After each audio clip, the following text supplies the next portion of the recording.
The King of Elfland's Daughter, by Lord Dunsany, Chapter 6. The Rune of the Elf King. On the high balcony of his gleaming tower the King of Elfland stood. Below him echoed yet the 1,000 steps. He had lifted his head to chant the rune that should hold his daughter in Elfland, and in that moment had seen her pass the murky barrier, which on this side, facing toward Elfland, is all lustrous with twilight, and on that side, facing towards the fields we know, is smoky and angry and dull. And now he had dropped his head, till his beard lay mingled with his cape of ermine above his cerulean cloak, and stood there silently sorrowful, while time passed swift as ever over the fields we know. And standing there, all blue and white against his silver tower, aged by the passing of times of which we know nothing, before he imposed its eternal calm upon Elfland, he thought of his daughter amongst our pitiless years. For he knew, whose wisdom surpassed the confines of Elfland and touched our rugged fields, knew well the harshness of material things and all the turmoil of time. Even as he stood there, he knew that the years that assail beauty and the myriad harshnesses that vex the spirit were already about his daughter, and the days that remained to her now seemed scarce more to him, dwelling beyond the fret and ruin of time, than to us might seem a briar rose's hours when plucked and foolishly hawked in the streets of a city. He knew that there hung over her now the doom of all mortal things. He thought of her perishing soon, as mortal things must, to be buried amongst the rocks of a land that scorned Elfland, and that held its most treasured myths to be of little account. And were he not the king of all that magical land which held its eternal calm from his own mysterious serenity, he had wept to think of the grave in rocky earth gripping that form that was so fair forever. Or else he thought she would pass to some paradise far from his knowledge, some heaven of which books told in the fields we know, for he had heard even of this. He pictured her on some apple-haunted hill, under blossoms of an everlasting April, through which flickered the pale gold hellos of those that had cursed Elfland. He saw, though dimly for all his magical wisdom, the glory that only the blessed clearly see. He saw his daughter on those heavenly hills stretch out both arms, as he knew well she would, towards the pale blue peaks of her elfin home, while never one of the blessed heeded her yearning. And then, though he was king of all that land, that had its everlasting calm from him, he wept, and all Elfland shivered. It shivered as placid water shivers here, if something suddenly touches it from our fields. Then the king turned and left his balcony and went in great haste down his brazen steps. He came clanging to the ivory doors that shut the tower below, and through them came to the throne room of which only song may tell. And there he took a parchment out of a coffer and a plume from some fabulous wing, and dipping the plume into no earthly ink, wrote out a rune on the parchment. Then raising 2 fingers he made the minor enchantment whereby he summoned his guard, and no guard came. I have said that no time passed at all in Elfland, yet the happening of events is in itself a manifestation of time, and no event can occur unless time pass. Now it is thus with time in Elfland. In the eternal beauty that dreams in that honeyed air nothing stirs or fades or dies, nothing seeks its happiness in movement or change or a new thing, but has its ecstasy in the perpetual contemplation of all the beauty that has ever been, and which always glows over those enchanted lawns as intense as when first created by incantation or song. Yet if the energies of the wizard's mind arose to meet a new thing, then that power that had laid its calm upon Elfland and held back time troubled the calm a while, and time for a while shook Elfland. Cast anything into a deep pool from a land strange to it, where some great fish dreams, and green weeds dream, and heavy colours dream, and light sleeps. The great fish stirs, the colours shift and change, the green weeds tremble, the light wakes, A myriad things know slow movement and change, and soon the whole pool is still again. It was the same when Aetheric passed through the border of twilight, and right through the enchanted wood, and the king was troubled and moved, and all Elfland trembled. When the king saw that no guard came, he looked into the wood, which he knew to be troubled, through the deep mass of the trees, that were quivering yet with the coming of Aetheric. He looked through the deeps of the wood and the silver walls of his palace, for he looked by enchantment, and there he saw the 4 knights of his guard lying stricken upon the ground, with their thick, elvish blood hanging out through slits in their armour. And he thought of the early magic whereby he had made the eldest, with a rune all newly inspired, before he had conquered time. He passed out through the splendour and glow of one of his flashing portals, and over a gleaming lawn, and came to the fallen guard, and saw the trees still troubled. "There has been magic here," said the king of Elfland. And then, though he only had 3 runes that could do such a thing, and though they only could be uttered once, and one was already written upon parchment to bring his daughter home, he uttered the second of his most magical runes over that elder knight that his magic had made long ago.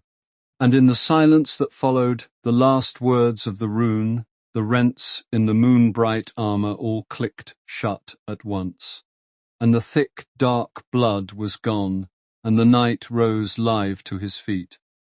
And the elf king now had only 1 rune left that was mightier than any magic we know.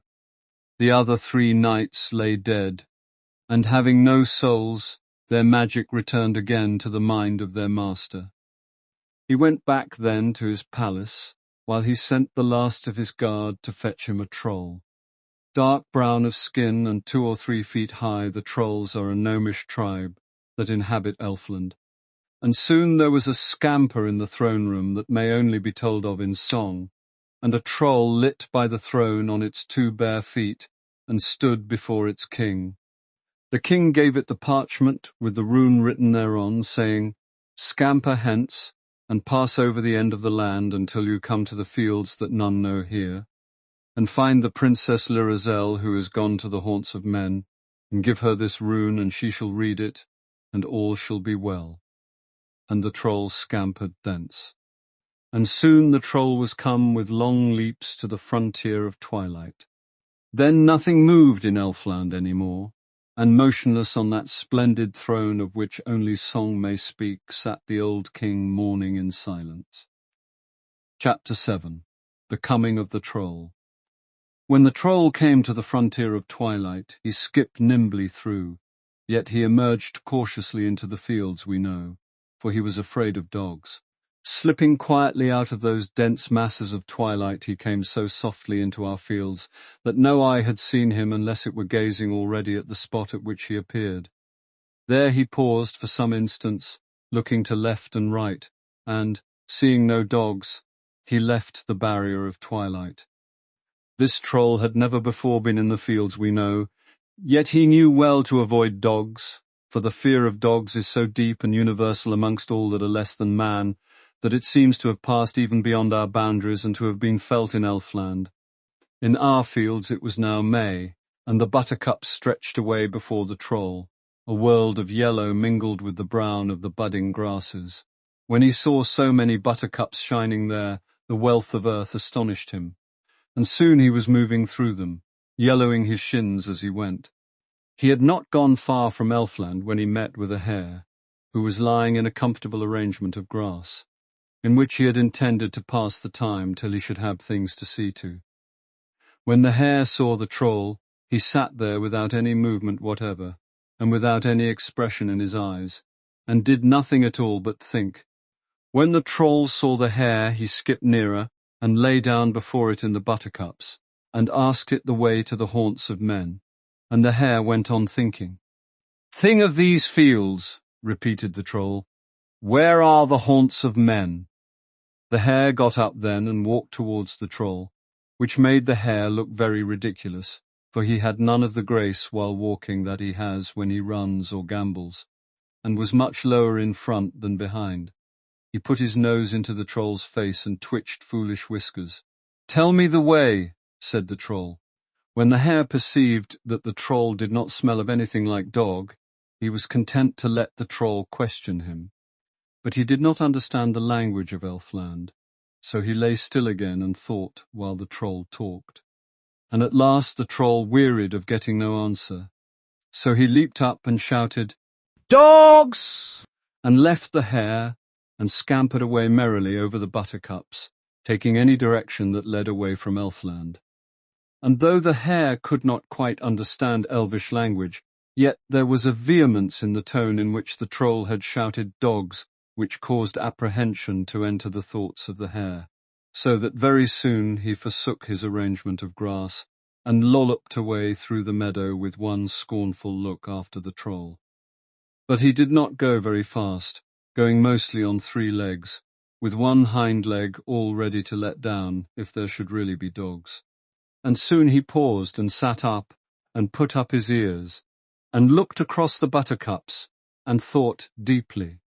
And before the hare had ceased to ponder the troll's meaning, the troll was far out of sight, and had forgotten what he had said.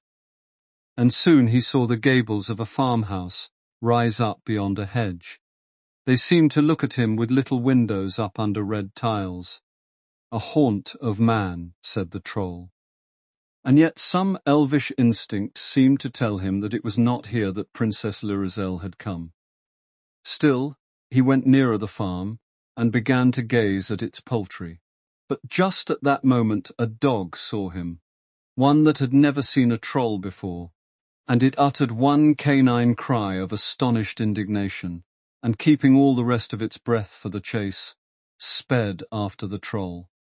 The troll began at once to rise and dip over the buttercups, as though he had almost borrowed its speed from the swallow and were riding the lower air. Such speed was new to the dog, and he went in a long curve after the troll, leaning over as he went, his mouth open and silent, the wind rippling all the way from his nose to his tail in one wavy current. The curve was made by the dog's baffled hopes to catch the troll as he slanted across. Soon he was straight behind, and the troll toyed with speed, breathing the flowery air in long fresh draughts above the tops of the buttercups. He thought no more of the dog, but he did not cease in the flight that the dog had caused, because of the joy of the speed. And this strange chase continued over those fields, the troll driven on by joy, and the dog by duty.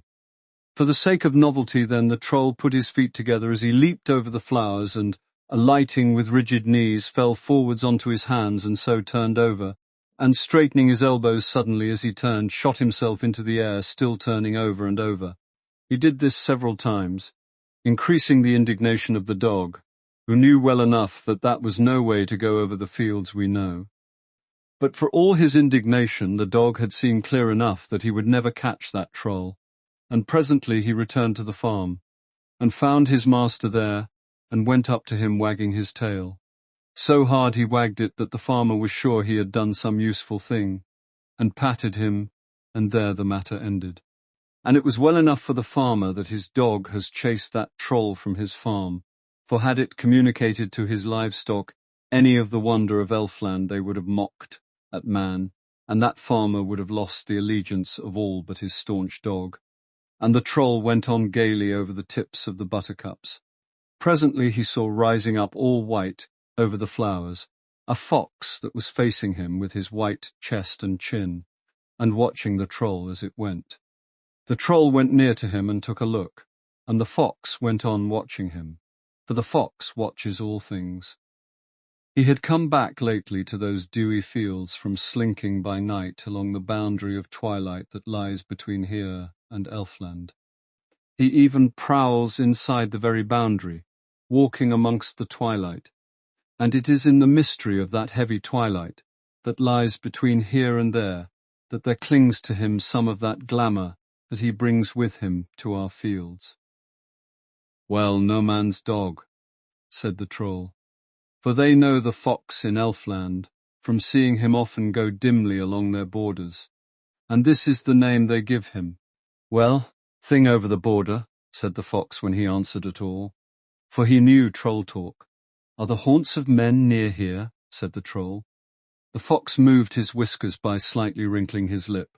Like all liars, he reflected before he spoke, and sometimes even let wise silences do better than speech.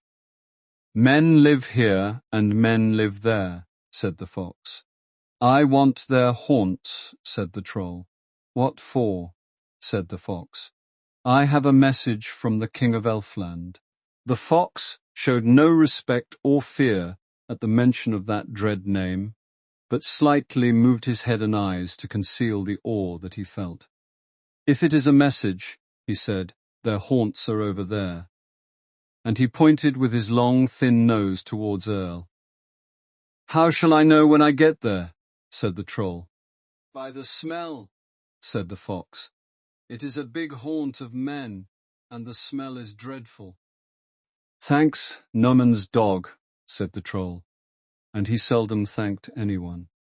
"I should never go near them," said the fox, "but for—" and he paused and reflected silently. "But for what?" said the troll. "But for their poultry." And he fell into a grave silence. "Goodbye, Noman's dog," said the troll, and turned head over heels, and was off on his way to Earl.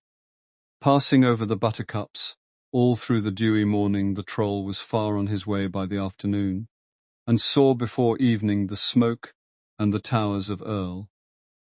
It was all sunk in a hollow, and gables and chimneys and towers peered over the lip of the valley, and smoke hung over them on the dreamy air. "The haunts of men," said the troll. Then he sat down amongst the grasses and looked at it. Presently he went nearer and looked at it again. He did not like the look of the smoke and that crowd of gables. Certainly it smelt dreadfully. There had been some legend in Elfland of the wisdom of man, and whatever respect that legend had gained for us in the light mind of the troll now all blew lightly away as he looked at the crowded houses. And as he looked at them there passed a child of 4, a small girl on a footpath over the fields, going home in the evening to Earl. They looked at each other with round eyes. "Hallo," said the child. "Hallo, child of men," said the troll. He was not speaking troll talk now, but the language of Elfland, that grander tongue that he had had to speak when he was before the king, for he knew the language of Elfland, although it was never used in the homes of the trolls, who preferred troll talk. This language was spoken in those days also by men, for there were fewer languages then, and the elves and the people of Earl both used the same. "What are you?" said the child. "A troll of Elfland," answered the troll. "So I thought," said the child. "Where are you going, child of men?" the troll asked. "To the houses," the child replied. "We don't want to go there," said the troll. "No," said the child. "Come to Elfland," the troll said. The child thought for a while. Other children had gone, and the elves always sent a changeling in their place, so that nobody quite missed them, and nobody really knew.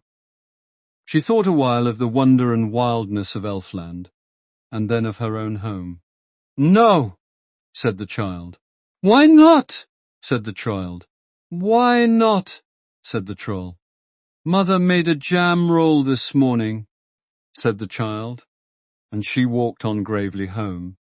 Had it not been for that chance jam roll, she had gone to Elfland.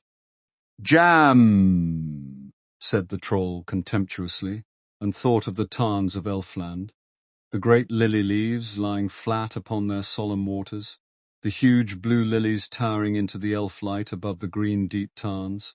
For jam this child had forsaken them. Then he thought of his duty again, the roll of parchment, and the elf king's rune for his daughter.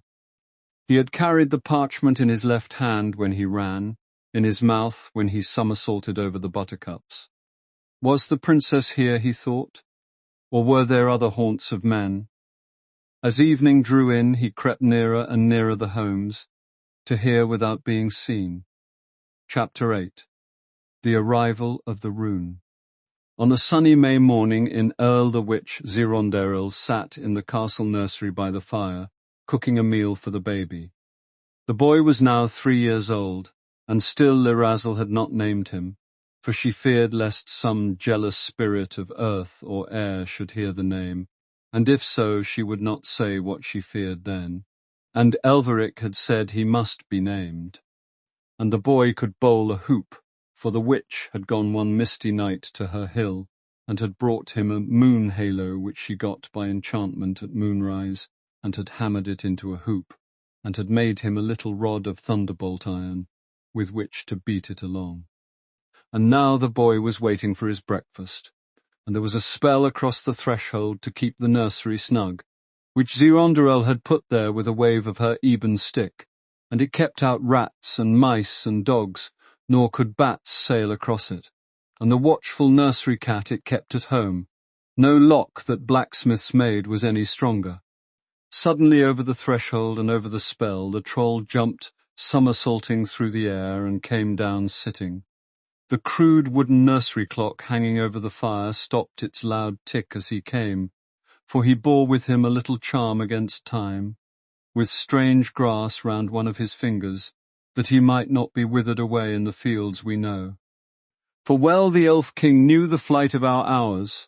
4 years had swept over these fields of ours, while he had boomed down his brazen steps, and sent for his troll, and given him that spell to bind round one of his fingers. "What's this?" said Zironderil. That troll knew well when to be impudent, but looking in the witch's eyes saw something to be afraid of, and well he might, for those eyes had looked in the Elf King's own.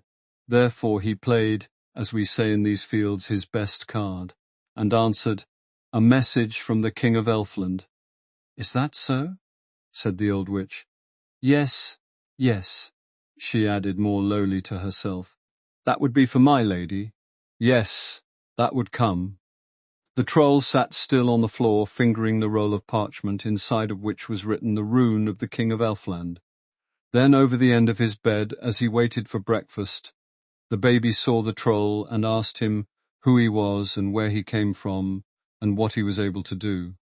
When the baby asked him what he was able to do, the troll jumped up and skipped about the room like a moth on a lamp-lit ceiling. From floor to shelves and back and up again, he went with leaps like flying. The baby clapped his hands. The cat was furious. The witch raised her ebon stick and made a charm against leaping, but it could not hold the troll. He leaped and bounced and bounded, while the cat hissed all the curses that the feline language knows, and Zironderil was wroth not only because her magic was thwarted, but because with mere human alarm she feared for her cups and saucers, and the baby shouted all the while for more. And all at once the troll remembered his errand and the dread parchment he bore. "Where is the Princess Lyrazel?" he said to the witch, and the witch pointed the way to the princess's tower, for she knew that there were no means nor power she had by which to hinder a rune from the King of Elfland. And as the troll turned to go, Lyrazel entered the room. He bowed all low before this great lady of Elfland, and, with all his impudence in a moment lost, kneeled on one knee before the blaze of her beauty and presented the Elf King's rune. The boy was shouting to his mother to demand more leaps from the troll, as she took the scroll in her hand. The cat with her back to a box was watching alertly. Zironderil was all silent. And then the troll thought of the weed-green tarns of Elfland in the woods that the trolls knew. He thought of the wonder of the unwithering flowers that time has never touched. The deep, deep colour, and a perpetual calm. His errand was over, and he was weary of earth. For a moment nothing moved there but the baby, shouting for new troll antics and waving his arms. Lyrazel stood with the elfin scroll in her hand. The troll knelt before her. The witch never stirred. The cat stood watching fiercely. Even the clock was still. Then the princess moved, and the troll rose to his feet.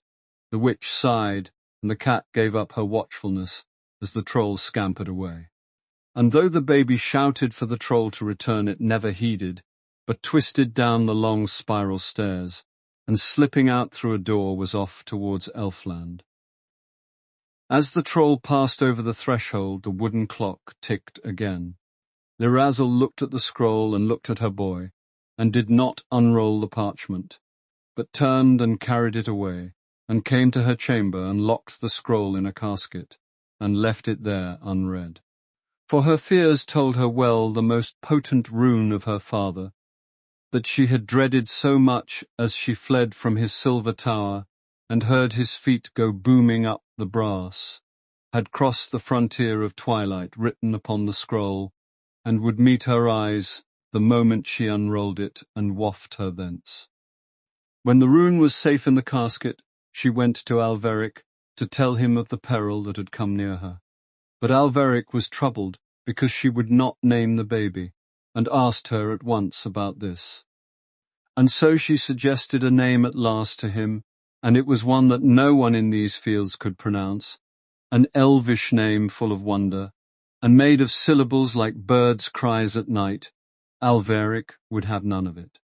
And her whim in this came, as all the whims she had, from no customary thing of these fields of ours, but sheer over the border from Elfland, sheer over the border with all wild fancies that rarely visit our fields. And Aetheric was vexed with these whims, for there had been none like them of old in the castle of Earl. None could interpret them to him, and none advise him. He looked for her to be guided by old customs. She looked only for some wild fancy to come from the southeast. He reasoned with her with the human reason that folk set much store by here, but she did not want reason.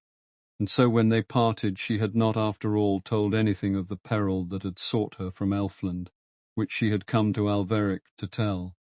She went instead to her tower, and looked at the casket, shining there in the low late light, and turned from it, and often looked again, while the light went under the fields, and the gloaming came, and all glimmered away. She sat then by the casement, open towards eastern hills, above whose darkening curves she watched the stars. She watched so long that she saw them change their places. For more than all things else that she had seen since she came to these fields of ours, she had wondered at the stars. She loved their gentle beauty, and yet she was sad as she looked wistfully to them, for Aetheric had said that she must not worship them. How, if she might not worship them, could she give them their due? Could she thank them for their beauty? Could she praise their joyful calm? And then she thought of her baby, then she saw Orion, then she defied all jealous spirits of air, and looking toward Orion, whom she must never worship, she offered her baby's days to that belted hunter, naming her baby after those splendid stars. And when Aetheric came to the tower, she told him of her wish, and he was willing the boy should be named Orion, for all in that valley set much store by hunting. And the hope came back to Aetheric, which he would not put away, that being reasonable at last in this, she would now be reasonable in all other things, and be guided by custom, and do what others did, and forsake wild whims and fancies that came over the border from Elfland. And he asked her to worship the holy things of the Freer, for never had she given any of these things their due, and knew not which was the holier, his candlestick or his bell, and never would learn for aught that Aetheric told her.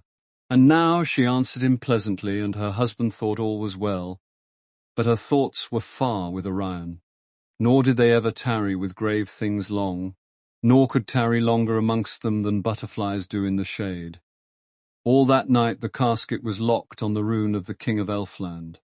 And next morning Lyrazel gave little thought to the rune, for they went with the boy to the holy place of the Freer, and Zirandail came with them but waited without. And the folk of Earl came too, as many as could leave the affairs of man with the fields, and all were there of those that had made the parliament, when they went to Aetheric's sire in the long red room. And all of these were glad when they saw the boy and marked his strength and growth, and, muttering low together as they stood in the holy place, they foretold how all should be as they had planned. And the Freer came forth, and standing amongst his holy things, He gave to the boy before him the name of Orion, though he sooner had given some name of those that he knew to be blessed. And he rejoiced to see the boy and to name him there. For by the family that dwelt in the castle of Earl, all these folk marked the generations, and watched the ages pass, as sometimes we watch the seasons go over some old known tree. And he bowed himself before Aetheric, and was full courteous to Lyrazel. Yet his courtesy to the princess came not from his heart, for in his heart he held her in no more reverence than he held a mermaid that had forsaken the sea. And the boy came even so, by the name of Orion. And all the folk rejoiced as he came out with his parents, and rejoined Zirondaral at the edge of the holy garden.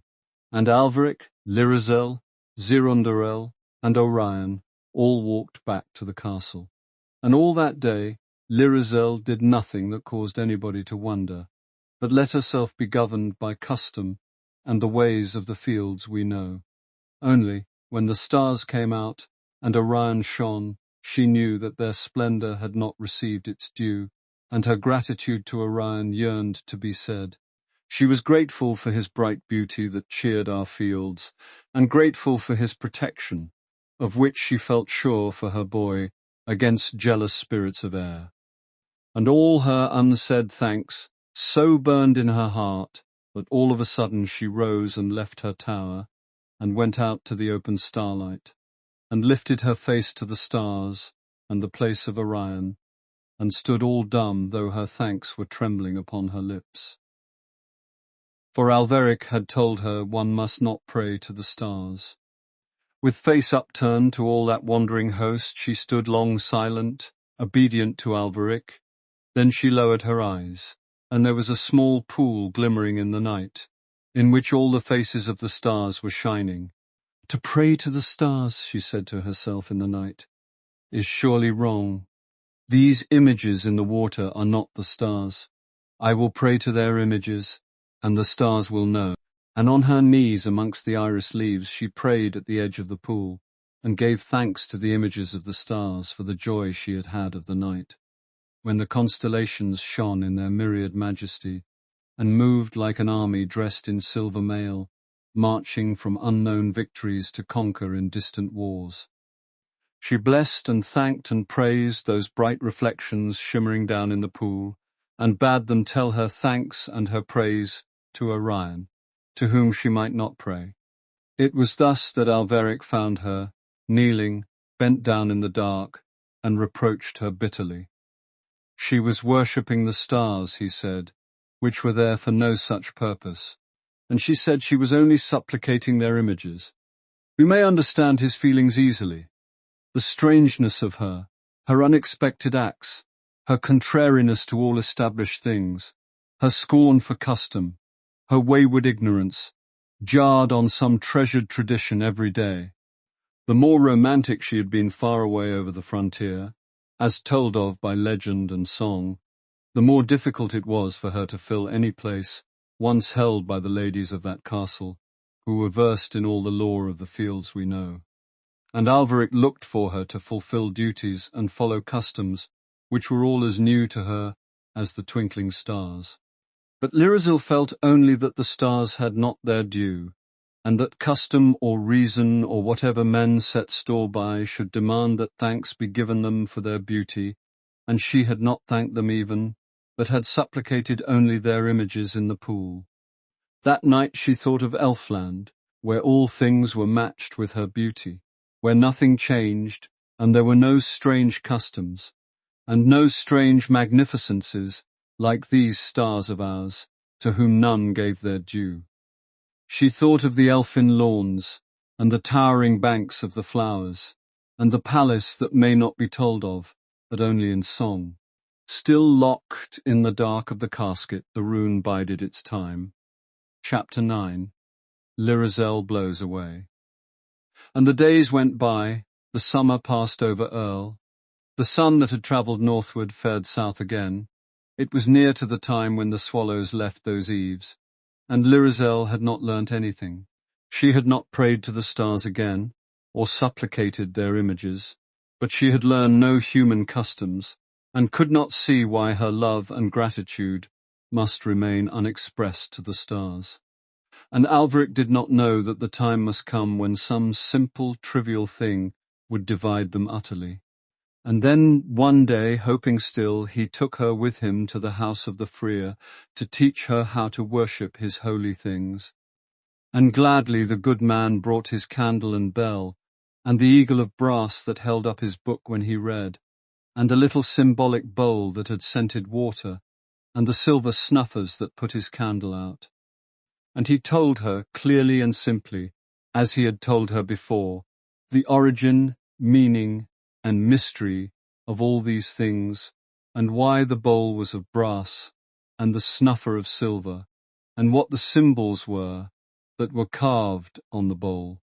With fitting courtesy he told her these things, even with kindness, and yet there was something in his voice as he told, a little distant from her. And she knew that he spoke as one that walked safe on shore, calling far to a mermaid amid dangerous seas. As they came back to the castle, the swallows were grouped to go, sitting in lines along the battlements. And Lirazel had promised to worship the holy things of the Freer, like the simple bell-fearing folk of the Valley of Earl.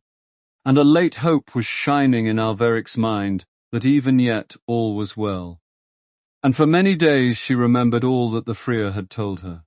And one day, walking late from the nursery, past tall windows to her tower, and looking out on the evening, remembering that she must not worship the stars, she called to mind the holy things of the Freer, and tried to remember all she was told of them.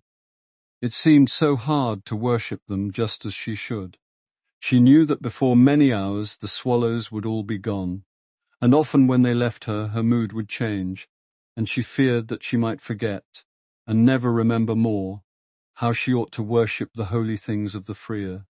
So she went out into the night again over the grasses to where a thin brook ran, and drew out some great flat pebbles that she knew where to find, turning her face away from the images of the stars.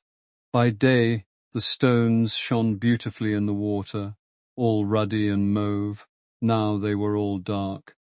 She drew them out and laid them in the meadow. She loved these smooth, flat stones, for somehow they made her remember the rocks of Elfland. She laid them all in a row, this for the candlestick, this for the bell, that for the holy bowl. "If I can worship these lovely stones as things ought to be worshipped," she said, "I can worship the things of the Freer." Then she kneeled down before the big flat stones and prayed to them, as though they were Christum things. And Alveric, seeking her in the wide night, wondering what wild fancy had carried her whither, heard her voice in the meadow, crooning such prayers as are offered to holy things. When he saw the 4 flat stones to which she prayed, bowed down before them in the grass, he said that no worse than this were the darkest ways of the heathen. And she said, "I am learning to worship the holy things of the Freer." "It is the art of the heathen," he said. Now of all things that men feared in the Valley of Earl, they feared most the arts of the heathen, of whom they knew nothing but that their ways were dark. And he spoke with the anger which men always used when they spoke there of the heathen. And his anger went to her heart, for she was but learning to worship his holy things to please him. And yet he had spoken like this, and Alveric would not speak the words that should have been said, to turn aside anger and soothe her, for no man, he foolishly thought, should compromise in matters touching on heathenness. So Lirazel went alone all sadly back to her tower, and Alveric stayed to cast the 4 flat stones afar. And the swallows left, and unhappy days went by. And one day Alveric bade her worship the holy things of the Freer, and she had quite forgotten how. And he spoke again of the arts of heatheness. The day was shining, and the poplars golden, and all the aspens red. Then Lirazel went to her tower and opened the casket, that shone in the morning with the clear autumnal light, and took in her hand the rune of the King of Elfland, and carried it with her across the high vaulted hall, and came to another tower and climbed its steps to the nursery. And there all day she stayed and played with her child, with the scrolls still tight in her hand, and merrily though she played at whiles, yet there was strange calms in her eyes, which Zirandril watched while she wondered. And when the sun was low and she had put the child to bed, she sat beside him all solemn, as she told him childish tales. And Zirandril, the wise witch, watched, and for all her wisdom only guessed how it would be, and knew not how to make it otherwise. And before sunset, Lirizel kissed the boy and unrolled the Elf King's scroll. It was but a petulance that had made her take it from the coffer in which it lay, and the petulance might have passed, and she might not have unrolled the scroll, only that it was there in her hand. Partly petulance, partly wonder, partly whims too idle to name, drew her eyes to the Elf King's words in their coal-black curious characters. And whatever magic there was in the rune of which I cannot tell, and dreadful magic there was, the rune was written with love that was stronger than magic, till those mystical characters glowed with the love that the Elf King had for his daughter, and there were blended in that mighty rune two powers, magic and love, the greatest power there is, beyond the boundary of twilight, with the greatest power there is in the fields we know. And if Alveric's love could have held her, he should have trusted alone to that love, for the Elf King's rune was mightier than the holy things of the Freer. No sooner had Lirizel read the rune on the scroll than fancies from Elfland began to pour over the border. Some came that would make a clerk in the city today leave his desk at once to dance on the seashore, and some would have driven all the men in a bank to leave doors and coffers open and wander away till they came to green open land and the heathery hills, and some would have made a poet of a man all of a sudden as he sat at his business. They were mighty fancies that the Elf King summoned by the force of his magical rune, and Lirizel sat there with the rune in her hand, helpless amongst this mass of tumultuous fancies from Elfland. And as the fancies raged and sang and called, more and more over the border, all crowding on one poor mind, her body grew lighter and lighter. Her feet half rested, half floated upon the floor. Earth scarcely held her down, so fast was she becoming a thing of dreams. No love of hers for earth, or of the children of earth for her, had any longer power to hold her there. And now came memories of her ageless childhood beside the tarns of Elfland, by the deep forest's border, by those delirious lawns, or in the palace that may not be told of, except only in song. She saw those things as clearly as we see small shells in water, looking through clear ice down to the floor of some sleeping lake, a little dimmed in that other region across the barrier of ice. So too her memory shone a little dimly from across the frontier of Elfland. Little queer sounds of elfin creatures came to her. Scents swam from those miraculous flowers that glowed by the lawns she knew. Faint sounds of enchanted songs blew over the border, and reached her seated there. Voices and melodies and memories came floating through the twilight. All Elfland was calling. Then measured and resonant and strangely near, she heard her father's voice. She rose at once, and now earth had lost on her the grip that it only has on material things, and a thing of dreams and fancy and fable and fantasy she drifted from the room. And Zirandril had no power to hold her with any spell, nor had she herself the power even to turn, even to look at her boy as she drifted away.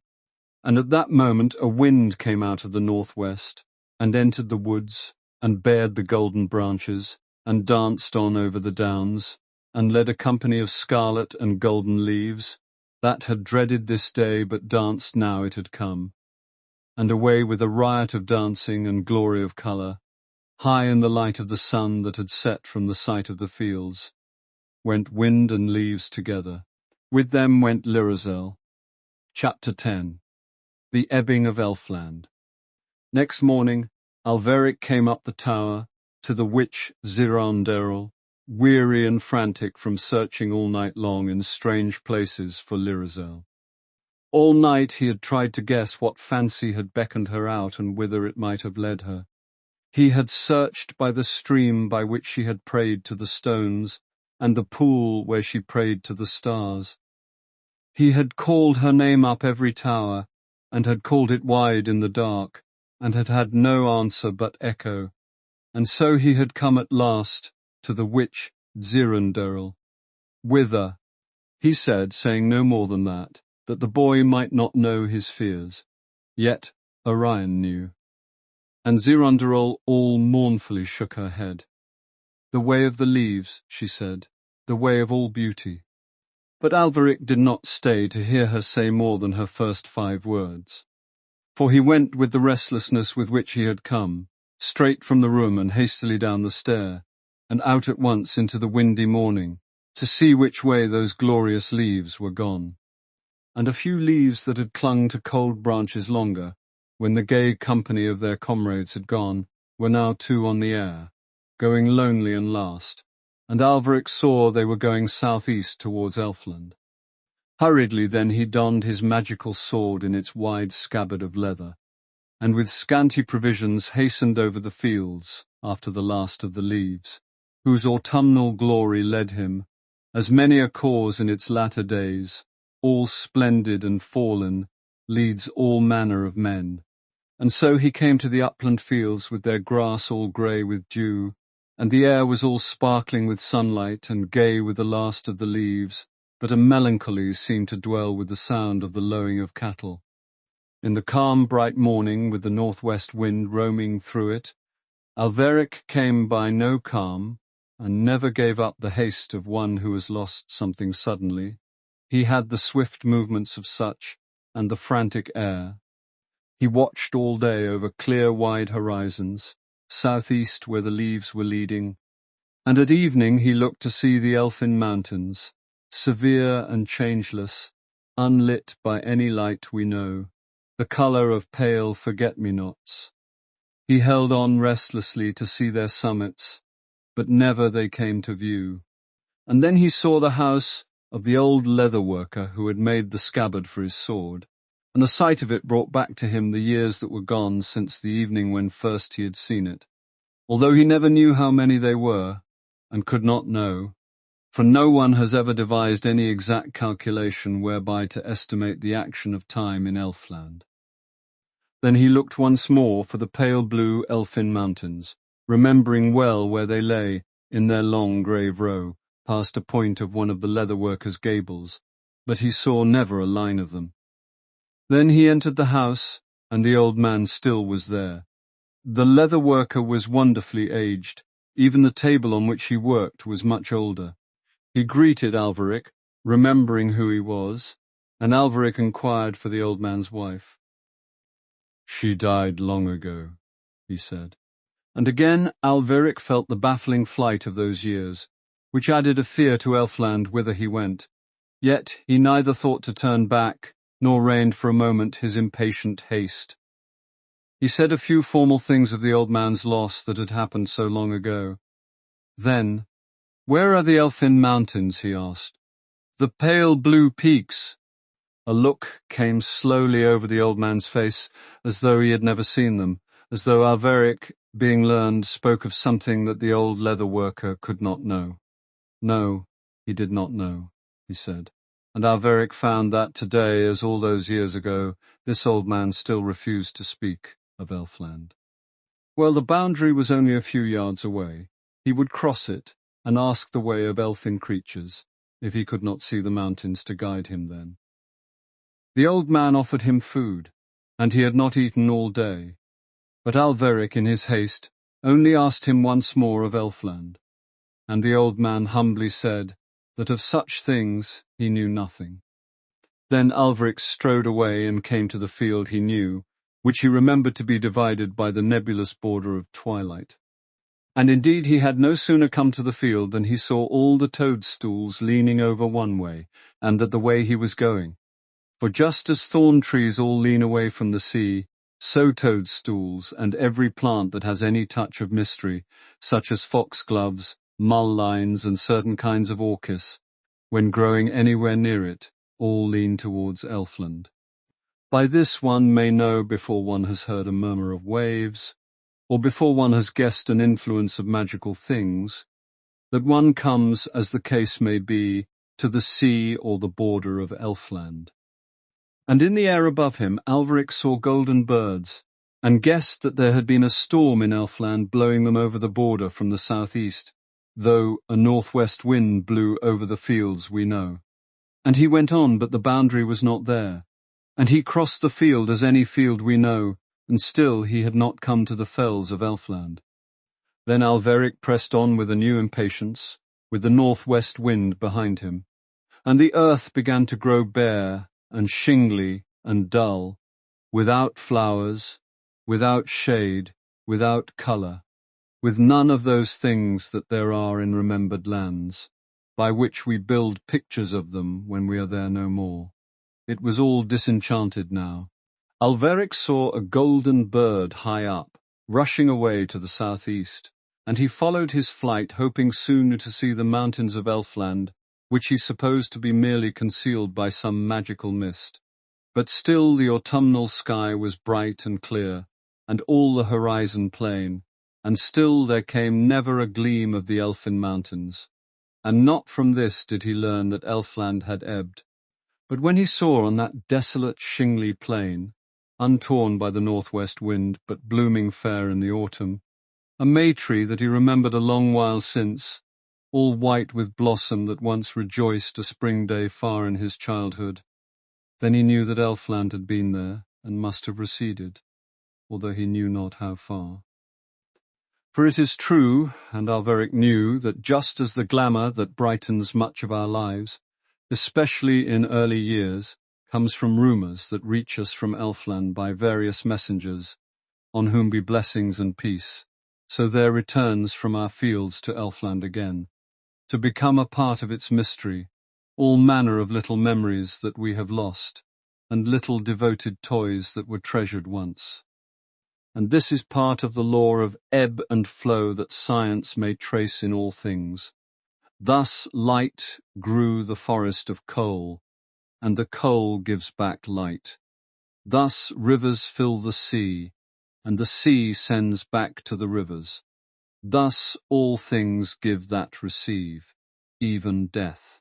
Next Alveric saw lying there, on the flat dry ground, a toy that he yet remembered, which years and years ago, how could he say how many, had been a childish joy to him, crudely carved out of wood, and one unlucky day it had been broken, and one unhappy day it had been thrown away. And now he saw it lying there, not merely new and unbroken, but with a wonder about it, a splendour and a romance, the radiant transfigured thing that his young fancy had known. It lay there, forsaken of Elfland, as wonderful things of the sea lie sometimes desolate on wastes of sand, when the sea is a far blue bulk with a border of foam. Dreary with lost romance was the plain from which Elfland had gone, though here and there Alveric saw again and again those little forsaken things that had been lost from his childhood, dropping through time to the ageless and hourless region of Elfland to be a part of its glory, and now left forlorn by this immense withdrawal. Old tunes, old songs, old voices hummed there too, growing fainter and fainter, as though they could not live long in the fields we know. And when the sun set, a mauve-rose glow in the east, that Alveric fancied a little too gorgeous for earth, led him onward still, for he deemed it to be the reflection cast on the sky by the glow of the splendour of Elfland. So he went on hoping to find it, horizon after horizon, and night came on with all earth's comrade stars.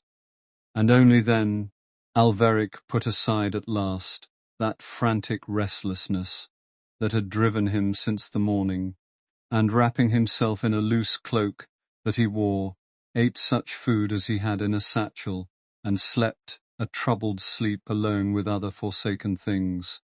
At the earliest moment of dawn his impatience awoke him, although one of October's mists hid all glimpses of light. He ate the last of his food, and then pushed on through the greyness.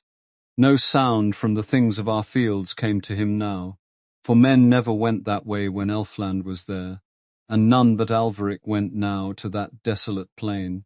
He had travelled beyond the sound of cock-crow from the comfortable houses of men, and was now marching through a curious silence, broken only now and then by the small dim cries of the lost songs that had been left by the ebb of Elfland, and were fainter now than they had been the day before.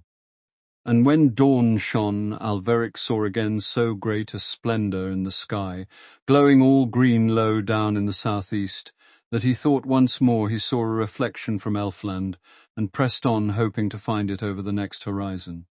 And he passed the next horizon, and still that shingly plain, and never a peak of the pale blue elfin mountains. Whether Elfland always lay over the next horizon, brightening the clouds with its glow, and moved away just as he came, or whether it had gone days or years before, he did not know, but still kept on, and he came at last to a dry and grassless ridge, on which his eyes and his hopes had been set for long, and from it he looked far over the desolate flatness that stretched to the rim of the sky, and saw never a sign of Elfland, never a slope of the mountains. Even the little treasures of memory that had been left behind by the ebb were withering into things of our everyday. Then Alveric drew his magical sword from its sheath, but though that sword had power against enchantment, it had not been given the power to bring again an enchantment that was gone, and the desolate land remained the same, for all that he waved his sword, stony, deserted, unromantic, and wide.